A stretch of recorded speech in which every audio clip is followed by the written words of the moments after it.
The answer to fatigue and lack of zest for life, so busy talking, 3, 2. The answer to fatigue and lack of zest for life could lie in the ancient art of Qigong. Joining us now from Curative Qigong is Chris Shelton with mind-body exercises known to increase energy and enable the body to heal itself. Welcome to Bloom. Well, thank you for having me on. This is amazing. Yeah, this is so interesting. So for people that don't understand exactly what Qigong is, what is it? So Qigong is a 5,000-year-old practice. The word Qi is the life force energy that emanates through all living things. And what I tell people, if you have no idea what Qi is, just think of it in terms of blood or fluids. Because blood is your life force. If you're deficient in blood, you have no energy. Gong is the skill in which we harness this Qi, and in this case, in order to improve our health, and especially our mental emotional health, because in Chinese medicine, the leading cause of death and disease is actually emotional trauma and stress. Oh yeah, absolutely. And boy, have we come out of a lot of that during this pandemic. So what you do is so important now. I mean, really, you're traveling the nation, helping people heal. So talk to me about specifically how you help. So there's 2 different avenues. There's one avenue where we have what is called as the Qi Club, and it's Monday, Tuesday, Wednesday, Thursday.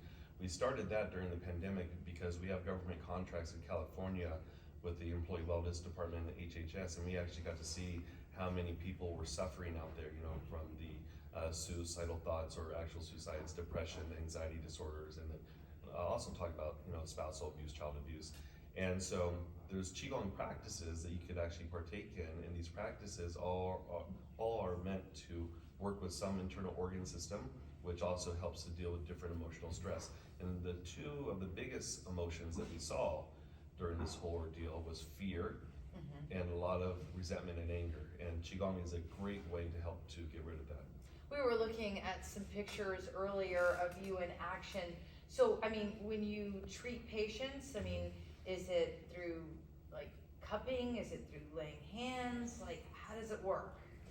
Yeah, so there's, we believe in self-empowerment, and so yes, it's laying in hands. It's almost like acupuncture, but with a twist. So we do cupping and such, and on the Q&A, one of the ways I have to diagnose or assess my patient is I can read their face. So every line, every feature on your face tells me a story of how you think, your personality, more importantly, emotional trauma stuck in your body and potential diseases.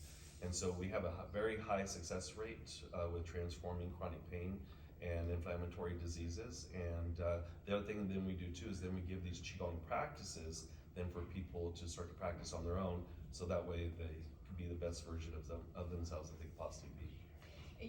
How did you get involved in this? Wow, so I had a rough childhood growing up. Started doing drugs at a young age. At age 18, I had my first heart attack. My senior year in high school, couldn't learn from that one. Had a second one a few months later. Had various other health problems. So I put myself into Taekwondo as a means to change my path, because I realized I'm going to end up dead in prison or both. And then one night before a match, I was kicked accidentally in the back and dropped me to the ground, and I had a severe back injury. And doctors were saying at the time, Chris, if you're not careful, you might not walk again. But also I had other health problems too, digestive disorders, sinus disorders. And in hindsight, it was because of the dysfunction inside of my home. And anyways, so it led me to a doctor. This doctor had a therapist working for her, and he was a martial artist. Started talking to me about Qi, and I was like, yeah, right. The closest thing I'm going to get to Qi is like Cheez-Its and Cheez Whiz.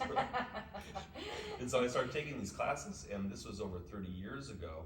And all of a sudden, within about 6 months, I couldn't tell you exactly when, but all of a sudden the realization, like, wow, when I stopped living on the over-the-counter medications, the antibiotics, couldn't tell you exactly when, but I realized there was a transformation that definitely happened. And I thought to myself, if a simple, specific movement or movements in a specific meditation could do this to me, there must be something to the medicine. And so that's how I started studying classical Chinese medicine. That is amazing, and I appreciate you coming on Bloom, because I know people are just done with masking themselves with medication and not getting to the root cause of what's going on in their lives. And so it's incredible what you do. Thank you so much for joining us today. Thank you. Yeah.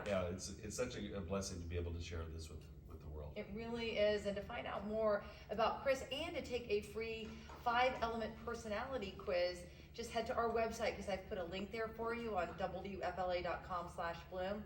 We're going to be back with more Bloom right after this, so don't go away. That was great. They're going to, of course, get a beauty shot of us. podcast. Oh, okay. Talking, yeah. Okay. Yeah, but that was really interesting. Thank you so much. Yeah, it's really cool. Weird.